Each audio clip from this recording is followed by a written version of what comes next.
The night was darker than usual in Hogwarts. A cold and humid breeze ruffled the leaves of the branches, making the forest seem even more unwelcoming.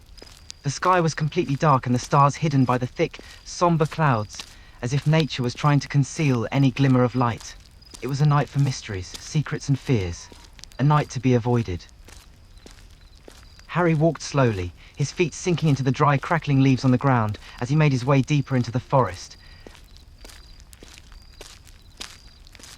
until he finally arrived at a point where the trees were closer together, creating a small clearing. Harry's actions were quick and precise as he prepared the circle for the dark magic he was about to perform, his hands swiftly drawing the runes on the ground with expert precision, as if he had done this several times before. The candles appeared one by one, surrounding the circle, their flames casting an eerie glow on the runes.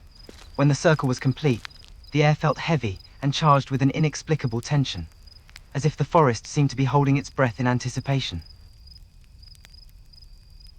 While everyone else in Hogwarts was in the Great Hall enjoying the Halloween celebrations, Harry was out in the forest under a full moon once again, determined to succeed in his dark quest to bring his parents back from the dead. This had become a routine for him, a desperate obsession that he had pursued for months, visiting the same spot in the forest night after night to perform the ritual. He was tired and exhausted, his body and mind weakened by the constant practice, but he was driven by an inner fire that would not be extinguished. It was his Slytherin nature that fueled his obsession. He had always been cunning and ambitious, determined to get what he wanted, no matter the cost. His desire to bring his parents back from the dead was born of a deep sense of entitlement, and a belief that he alone could reverse the tragedy of their deaths.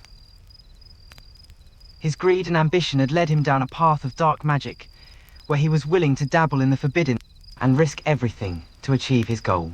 He refused to accept his circumstances, instead pushing himself to the edge of sanity in pursuit of his selfish desire.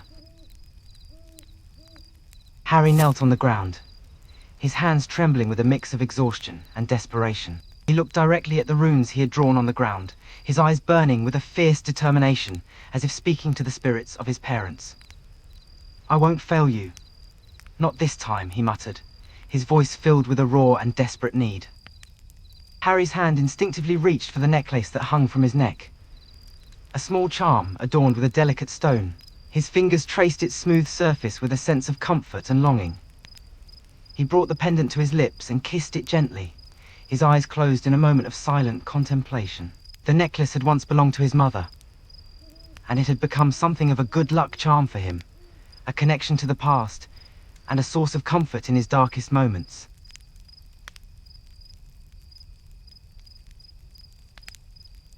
Harry began to move his lips in a silent chant, the words of the ritual coming out in a hiss that seemed to echo in the stillness of the night. The candles flickered and the runes on the ground began to glow with a faint, ominous light.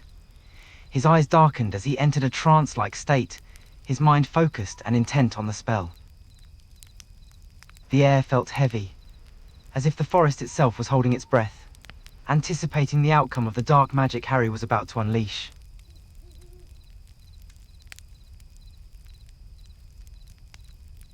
The candles burned higher and brighter as Harry deepened his chant, the runes on the ground beginning to glow a more intense, almost blinding light. The energy in the air thickened, crackling with tension and anticipation.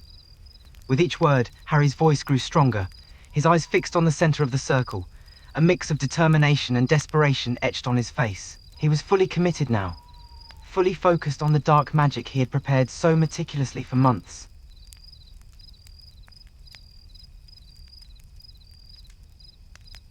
In the midst of Harry's intense concentration, the sound of crunching leaves and the faint rustle of movement sent a jolt of shock through him. His eyes widened in surprise, his chanting coming to an abrupt halt as his focus shattered. Every muscle in his body tensed, his senses on high alert, as he felt the undeniable presence of someone behind him.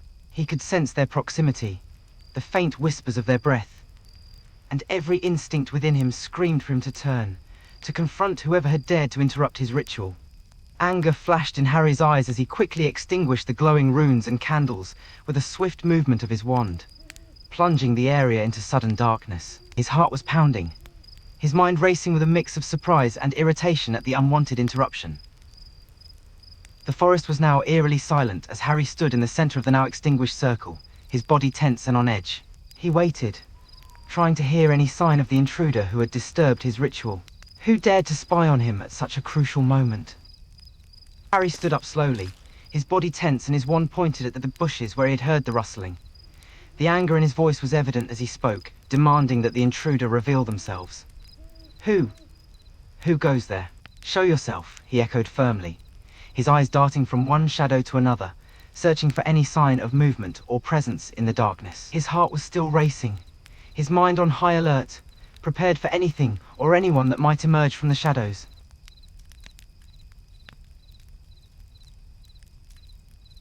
With slow, careful steps, Harry moved forward, his eyes fixed on the bushes as he repeated his demand for the intruder to reveal themselves.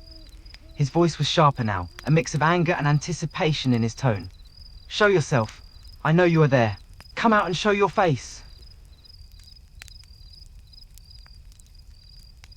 Harry's eyes widened in surprise as the figure slowly emerged from the shadows, the familiar voice sending a mix of confusion and annoyance through him. When he saw the Ravenclaw student, his irritation deepened. You! What are you doing here? How long have you been spying on me? His grip on his wand loosened slightly, but his gaze was still guarded, trying to understand why the Ravenclaw student was interrupting his secret ritual. As you stepped out of the bushes and aimed your wand in his direction, Harry's gaze hardened. He could tell from your tone and body language that you were not here to simply have a friendly conversation. No good? And what exactly do you think I'm up to?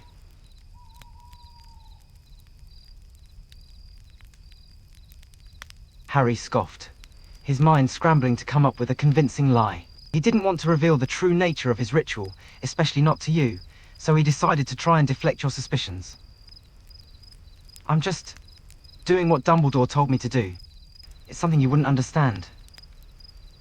He hoped his words would be enough to make you drop the subject, even though he was fully aware of how flimsy his excuse sounded.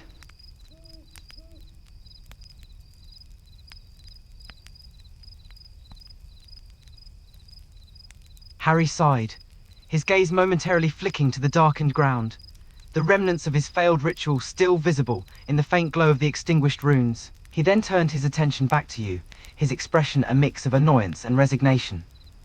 You really shouldn't be here, he said firmly. I was unaware that prefects were now assigned the task of patrolling the Forbidden Forest at night. His words were meant to put you in your place, reminding you of your role as a student, and the fact that you had no business interfering in his secretive affairs.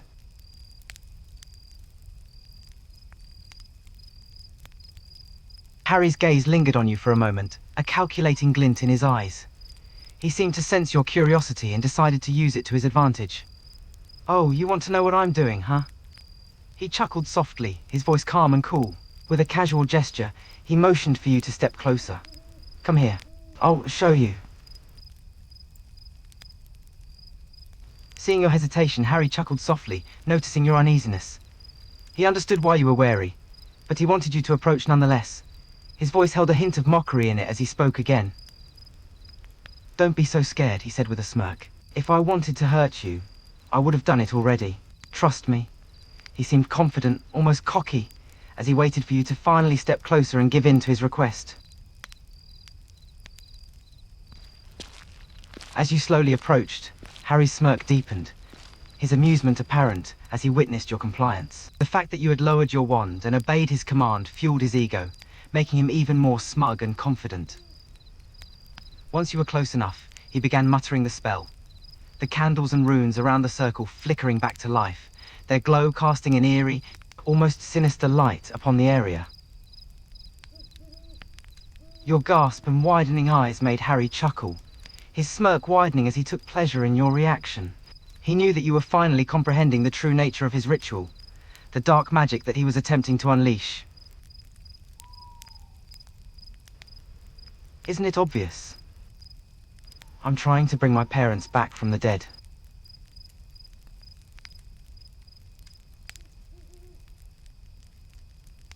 Harry scoffed, his smirk growing into an almost sadistic grin.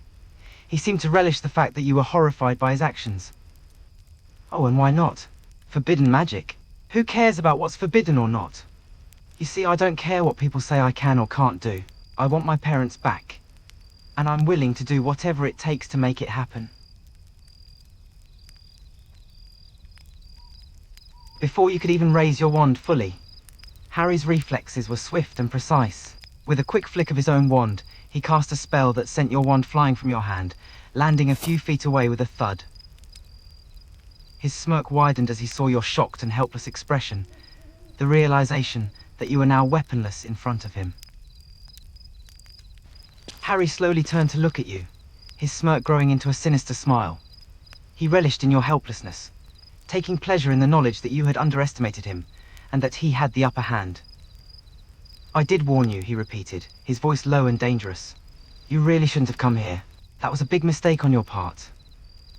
He took a step closer to you, his eyes gleaming with a dark light, as he prepared to make you regret your decision to interfere with his ritual. As you attempted to run, Harry's reflexes were lightning fast. He cast a spell that immediately took hold of your body, freezing you in place before tugging you backwards with immense strength. You found yourself yanked backwards, your body slamming against his strong arms wrapping around you in a tight hold, preventing you from escaping. With your back tightly pressed against his chest, Harry leaned down, his mouth close to your ear. His breath was warm on your skin, as he whispered in a low, sinister tone that sent a chilling shiver down your spine. You couldn't just mind your own business, could you? You just had to come snooping, trying to play the hero. Now look where it got you, caught in my grasp, powerless and at my mercy. He could hear your racing heartbeat, the way your body shivered under his touch, and the way your breathing intensified, causing your chest to rise and fall in immense fear. For a second, he couldn't deny the heated moment between you two. But he knew he had to continue with the task at hand. He was running out of time. With a forceful shove, Harry pushed you forward, sending you stumbling and falling onto the ground. He laughed, a cold and dark sound that echoed through the night. He looked down at you with a twisted mix of amusement and power.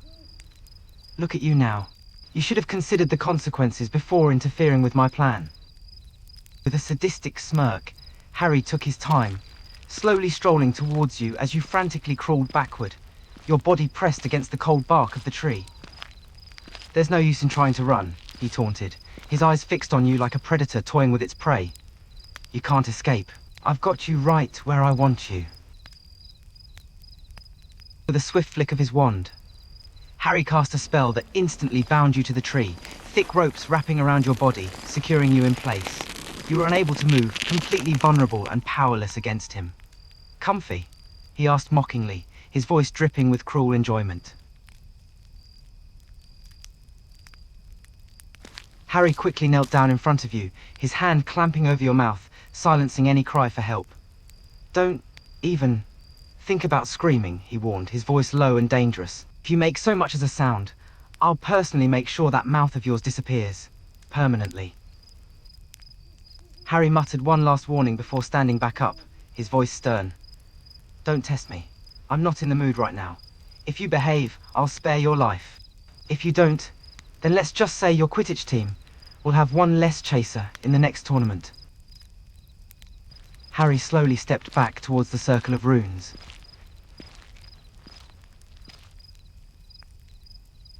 It was like he couldn't concentrate too well with you there, but he pushed himself to make this spell work once and for all. Harry took a deep breath and muttered with a grin. I hope you're ready to see a once-in-a-lifetime spell come to life. You're about to witness something extraordinary. Harry began to cast the forbidden spell again, this time with a sharp determination to get it right. He kept chanting and chanting, the dark magic encircling the area around you both.